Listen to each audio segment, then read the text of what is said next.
naisipan naming lumabas ngayon dahil napakaganda ang weather. So ngayon, ayan po yung mga nadadaanan namin. Ito po yung mga farmers na mga kagamitan nila na kumukuha sila ng mga gatas ng mga baka. At itong lugar na ito ay napakalawak. At lahat po dito ay mga farmers. Kaya may mga makikita natin na windmills dyan. At ayan po yung mga lupain ng mga farmers. Ang mga farmers dito sa Canada ay may kaya. Mga mayayaman ang mga farmers dito sa Canada.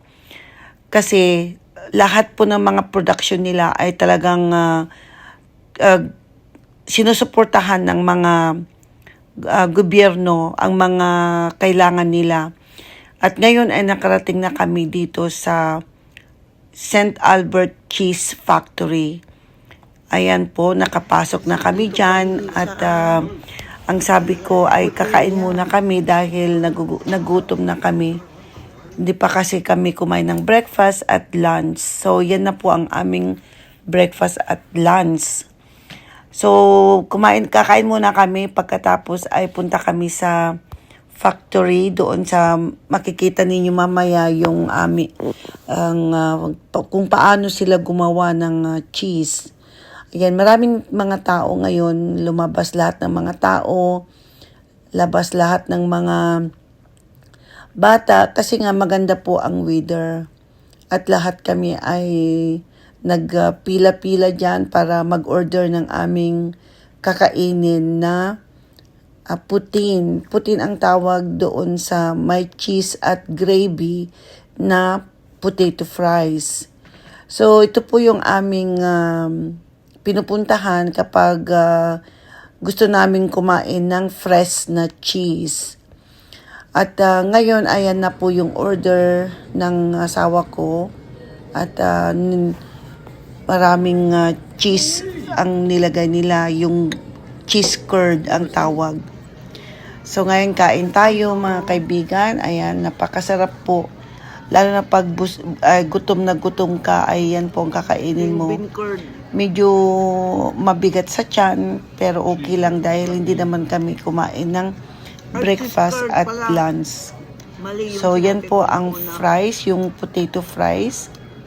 At nilagyan ng gravy with cheese curd. Ayan po ang tawag nila dito sa Canada. Ang mga Canadian kasi ito po yung mga special nila, delicacy nila dito sa Canada. So, continue lang ang kain ko dyan dahil gutom na gutom ako. Pero, hindi ko pa naubos kasi ang dami yung nila. Ang dami yung serving nila. Yung mga kasama ko talagang naubos nila.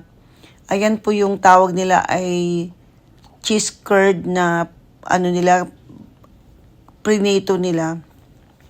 So ngayon, ayan po, punta na kami dyan sa factory. Yan, nakikita ninyo yung mga bluking cheese. Ayan po. Diyan sila gumagawa ng mga cheese. Kaya fresh yung mga cheese nila dito. Kaya mga cheese nila ay napakasarap. Kasi nga fresh na fresh.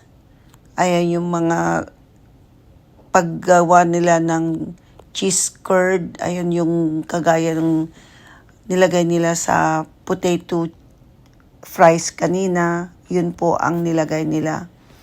Ayan po, nagpapackaging sila. So, ayan po yung isang klaseng cheese.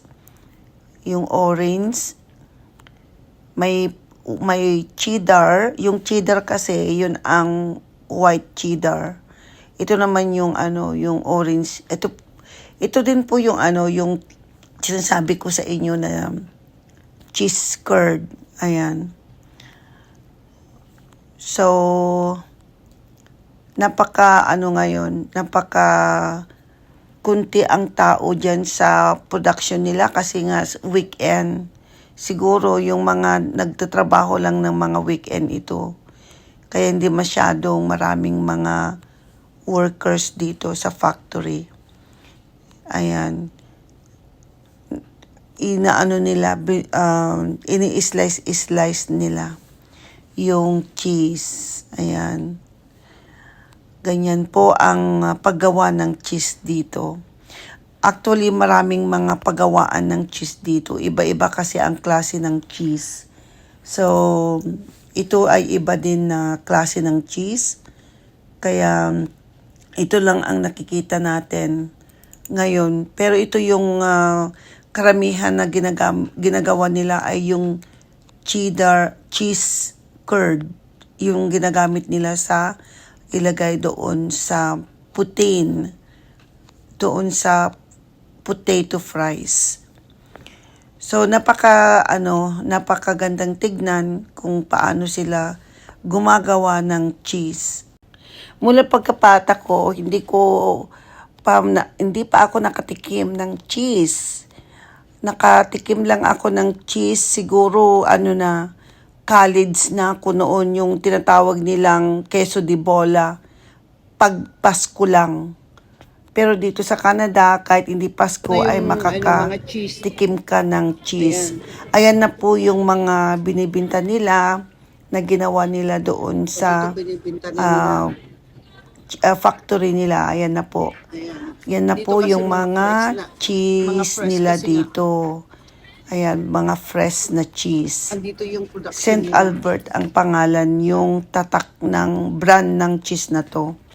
May cheddar cheese, may mozzarella cheese. Ganyan po ang napaka-laki naman tong cheese na yan. Ayan, bloking siya. Grabe. Tsaka ang bigat. At nakita ko itong tiramisu. Ayan, tiramisu.